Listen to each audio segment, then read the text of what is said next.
Au cœur de la société. Au cœur de la société est une émission préparée en synergie par les radios Inzamba, Agateka Kawe, Radio RPA, Idjouya Nyagihugu, ainsi que la radio-télévision Renaissance.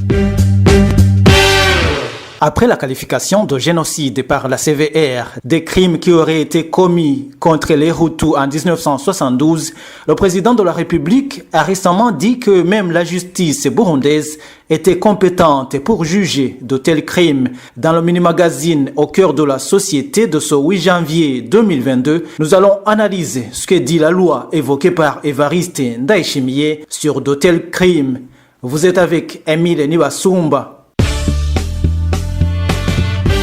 Dans la conférence publique du 29 décembre dernier, répondant aux journalistes qui lui demandaient s'il ne fallait pas faire recours aux mécanismes internationaux pour qualifier et juger les crimes de génocide tels que prévus par l'accord d'Arusha, le président Évariste Ndayishimiye a dit que la justice burundaise avait la compétence pour se charger des crimes de génocide qui auraient été commis en 1972 au Burundi.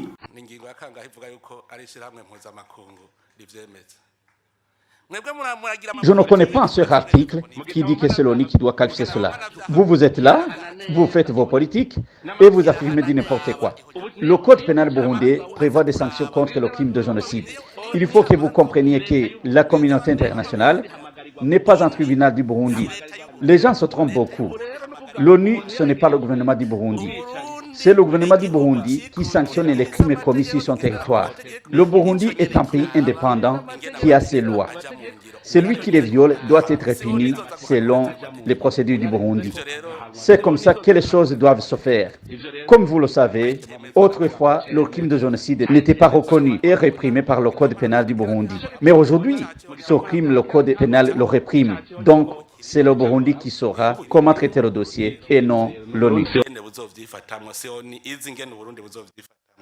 Mais le juriste Dieudonné Bashirahishize n'est pas du tout d'accord. Il évoque la non-rétroactivité de la loi. Il y a un principe sacro-saint en droit pénal qui est le principe de la légalité des délits et des peines. Pour sanctionner quelqu'un en raison de ses infractions, il faut que la loi soit inscrite dans la loi répressive au moment où les actes ont été commis. Or, pour ce qui concerne les crimes de guerre, les crimes contre l'humanité, le crime de génocide, il y a une loi de 2003 sur la prévention et la répression du crime de génocide. En son article 1er, c'est cette loi-là qui a introduit dans le système interne ces infractions et leur mode de répression. En tenant compte donc de cette date clé, on voit mal comment la justice burundaise pourrait poursuivre sur base de ces accusations, alors que l'introduction n'est intervenue qu'à travers la loi de 2003, qui a été introduite dans le code pénal à partir de 2009. L'article 39 revient sur la non-rétroactivité de la loi pénale, ce qui complique en effet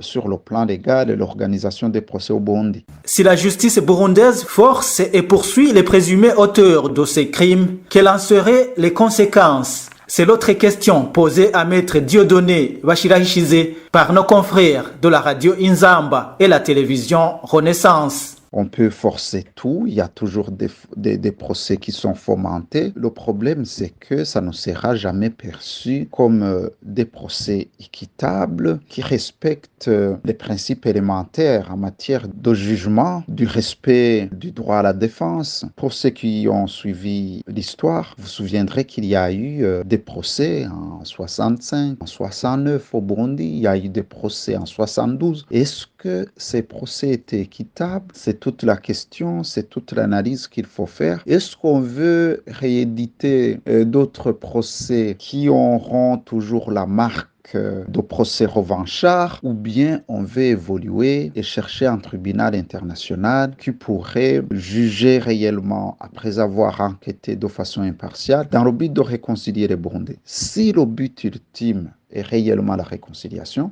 il faudrait qu'on cherche un tribunal neutre qui est par ailleurs le seul matériellement compétent, mais ils peuvent bien forcer, mais ça sera une longue liste d'autres procès qui ne seront pas jugés comme équitables et ça sera une façon de retarder la véritable réconciliation alors que les Burundais l'attendent de tous leurs vœux. Les dispositions relatives aux crimes de génocide ont été insérées dans le code pénal de 2009. Ils sont également dans le code pénal de 2017 où dans ses articles 202, 203, 204 et 205, ceux qui ont une responsabilité dans les crimes de génocide, les crimes contre l'humanité et les crimes de guerre encourent entre autres peines la perpétuité. Mais pour les crimes de 1972 évoqués par la Commission Vérité et Réconciliation, vous l'auriez compris, le code pénal burundais de l'époque ne les prévoyait pas. Voilà, c'est par ici que nous mettons un point final au mini-magazine au cœur de la société de ce 8 janvier 2022. Merci de nous avoir suivis. Émile Nibasumba, j'étais à la présentation. Au revoir. C'était l'émission Au cœur de la société.